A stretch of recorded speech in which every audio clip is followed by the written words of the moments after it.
And another thing to note too is Michigan's wide receivers haven't really established themselves. There's not a clear like star on that receiver core right now.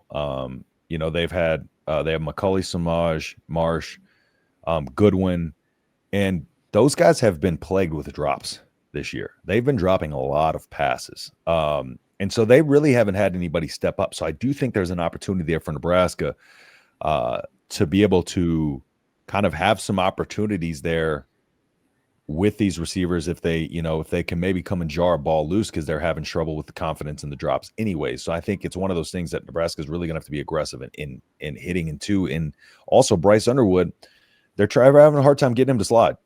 A really hard time getting him to slide. And their offensive coordinator talked today about how I think it was today or either today or yesterday about how he's a football player and they're like, he's going to finish his runs. So Bryce is not looking to slide. So we need to be punching and ripping at that ball, ripping at it, like, and punishing him every time. If he's not going to get down, there's one thing that you look at Harburg when he ran the ball in 2023, the more hits he took, the less confident he had to run. Less confidence he had in just like hitting the hole hard and running full, So if you make Bryce Underwood feel some hits a little bit, he's going to be rethinking. He's going to at least be considering getting down at that point. And another thing too is just making sure that, kind of like you were talking about with the pre-snap reads and just confusing him, rolling coverages, right? Make him think there's something pre-snap, because what the thing is, they're getting the ball out of his hands quickly, right? These RPOs and these quick little, inside handoff, zone read, those type of plays, they happen fast, right? And so he doesn't have a lot of time to really, think, okay, oh wait, now that defender's stepping down, I'm not going to throw this. No, he's like here and he's throwing in rhythm, right? So if they can confuse him and get some of those timing rhythm throws off and be able to step down and maybe jump a route or two, all it takes, I don't care whether it's the running, I don't care whether it's the passing. If you get an 18-year-old quarterback to think, you are going to win the game. That is what Dylan Raiola did a lot last year when he started getting pressure, when he started taking hits, as he started thinking. You get this 18-year-old thinking, he's going to be doing less reacting. He's going to be late. And when you're late, you're probably going to get some routes jumped. You're probably going to have some turnovers. And it's not going to be a very good day offensively. And so for Nebraska, it's just a matter of disrupting the timing and making him feel 18 years old. There's a few things that are a little wrinkles that they do with John Butler's defense versus Tony White that I noticed over the last couple of weeks. And they did it like a handful of times. I think it was probably just to get that rep through so that they're prepping for Michigan. And there was a couple times where they had Andrew Marshall in the box as like a linebacker almost, essentially. And then I think Sayer Wright last week and him were basically linebackers in the formation. But they had, I think it was Dasan McCullough and there was one other linebacker, and those two looked like they were pressuring, and then they dropped back into coverage. And then on the opposite side was Andrew Marshall and Sayer Wright, and those are who came on the pressure. I think those were just little hints at what you're going to see a lot of potentially on Saturday, where it's a complete mix-up of who you think's coming is not coming, and who you think's a corner is now a linebacker, and that linebacker's in coverage. It's going to be interesting to see the chess match between offense and defense. For sure. And I think the biggest thing that does, give me confidence is we got an NFL defensive coordinator going against an 18-year-old quarterback. And so right there you have somebody who knows how to kind of disrupt things. And I think one of the biggest things too is, looking at if we flip it over too and we look at, Michigan's defense versus our offense, Michigan hasn't really been getting a pass rush or anything like that either. We talk about our not getting sacks. Like we talk about us, not getting a ton of sacks week one. Of course, it's against a mobile quarterback. But so we're probably not going to get a lot of sacks in this week. But it's about containing. But the thing about it is their defense doesn't get a lot of pressure either. Their defense doesn't get a lot of sacks either. So Dylan's going to have some time to throw back there too. And we've seen what he can do with time in the pocket. Like Dylan Raiola has been, he's been so good that people think TJ Lateef is better. Like he's been boringly good. Yeah, Dylan Raiola's been boringly good because he's just completing everything. And so we're just getting down the field, just nickel and diming our way down the field. And you get TJ Lateef throwing a 50-yard bomb over top. It's like, oh, TJ is exciting. Well, it's like, no, Dylan's just making it look so easy that is boring. You know what I'm saying? That's why I think he's a little underappreciated, not only, some with Nebraska fan base, but not on a large scale, but more so in the broad landscape of college football, where they go, man, he was, 17 of 22 and, 210 yards and a couple touchdowns. Like, he's averaging only 6 yards of completion. And it's like, yeah, that's exactly what he's doing. And that's exactly what he's supposed to do. Like, no one bats an eye when, Josh Allen goes, 17 for 22 for 128 yards because he just nickel and dime the shit out of your team for 4 quarters. You know what I mean?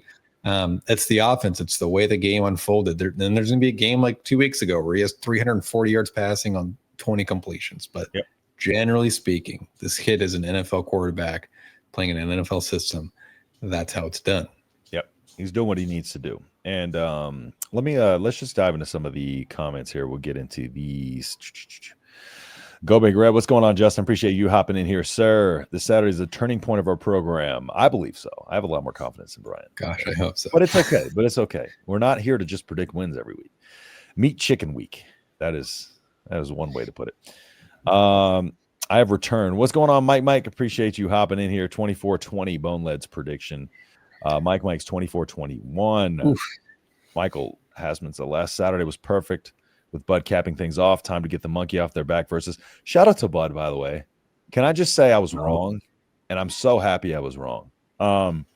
Because what Bud did was incredible. Canelo was frustrated. I mean, Bud, I don't think a lot of people understand just how good that performance was by Bud Crawford. Like, that was an incredible, boxing masterclass he put on.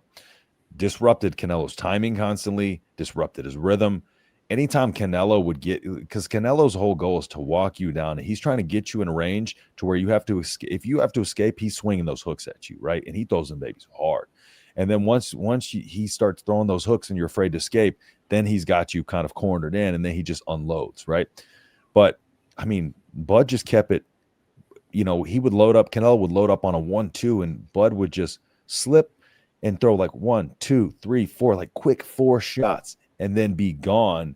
And then as Canelo turns around, he's gone, he pops him with a couple more, and by the time Canelo resets and is set up and is ready to walk him back down again, that's the fighting style. I have a similar fighting style of Canelo. That's my kryptonite too. Guys who just throw punches and bunches and kind of, before I have a chance to turn and see where they're at, boom, boom, you get hit with a couple shots and you got to reset again. So shout out to Bud, man. That was an incredible performance. And then afterwards, of course, Bud being respectful as always, giving his belts back to him. So, impressive. Also, Coach Rule coached a football game, flew to Vegas, watched the fight. That's crazy. And then flew back the same day. That dude, how old is he now? 50? I sometimes wonder.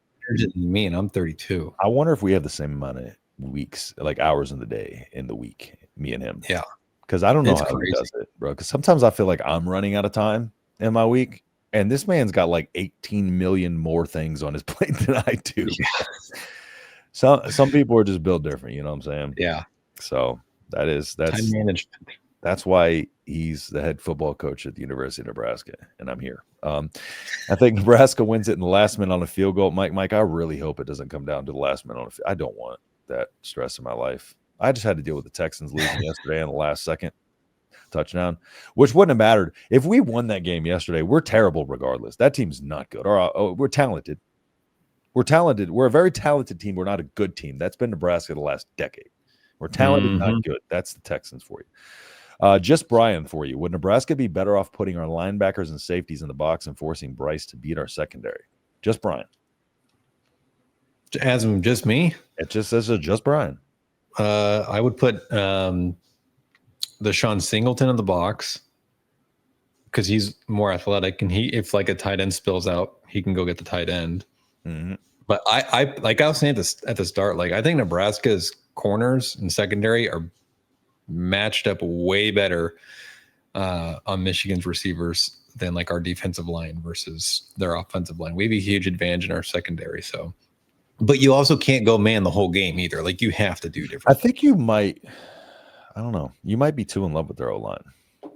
Or just hate our D-line too much. I just don't like our interior D-line right now, if I'm being honest. I saw Elijah Judy get blown back 20 yards on a clip, and I was like, whoa, okay. That's why you got to watch more than just one clip, damn it.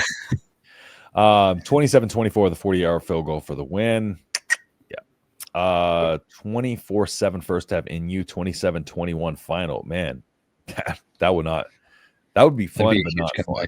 That would be terrifying. Oh my God, they found Brian's stuff. They did. And they broke it, but whatever. They found it. So where did they find it? Somewhere in Kansas? Yeah, and then they broke part of my computer, but it still operates. What did they break? 3 of our 4 beds. What? Yeah, they broke 3 of the 4 beds. It's a horrible percentage. 5. Sorry, 4 beds. You broke 75. They broke 75% of your beds. Yeah, it's not good. But yeah, my computer they broke. There's a front plate on it that has access to the whole like housing of it. Yeah, that's broken. The leg broke off. Yeah, I mean, we haven't unpacked, but I'm doing a huge claim when I'm done. I'm not trying to pay for what I ended up paying. I feel like when I was moving, I looked into the moving companies and like, it's never good. But like sometimes you ain't got no damn choice. Like me, when I moved from Texas to here, I was in a small apartment. I pulled a little U-Haul trailer behind my F-150, but it's a little different when you got a whole house and kids and stuff. So it would have been easier if I did that shit. No. We damn well better put a spy on Underwood early if we don't load the box. We're going to be loading the box first. We're not going to be putting a spy on. We don't want to utilize that extra body first. Jacory is due to break. What happened? I was going to say, I would let them run him. 100%. Because then the more hits he gets, the more he's going to wear down. Yeah, and that means if they're running him, that means your coverage is staying home. Well, scrambles. That means your coverage is staying home. I want a disruptive defense. Yeah, we all do. Well, yeah. Nebraska 31, Michigan 27. William says 27-20. Go Big Red. David, one thing's for sure, we'll see our punter this weekend. Yes, we will. That is for damn sure. Finally.